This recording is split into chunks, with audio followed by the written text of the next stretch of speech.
నిద్రపోయే ముందు 11 మాటలు శివనామం చెప్పి పడుకోమని చెప్తారు. తెల్లవారి నిద్ర లేచేటప్పుడు మీరు పరమశివ భక్తులైనా సరే, మీ కులదేవత పార్వతీ పరమేశ్వరులైనా సరే, శివ అంటూ లేవడాన్ని శాస్త్రం అంగీకరించదు. శాస్త్రమే. శివుడు కేశవుడు రెండని నేను అంటలేదు, కానీ దేని స్థితి దాందే అంతే.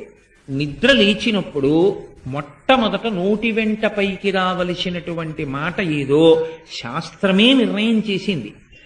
ఇంకా వేరొక మాట ఏదీ నోటి వెంట రాకూడదు. మొట్టమొదట తెలివి రాగానే రావలసిన మాట ఒక్కటే, అది 3 మార్లు పలికి లేవాలి మనసం మించేది.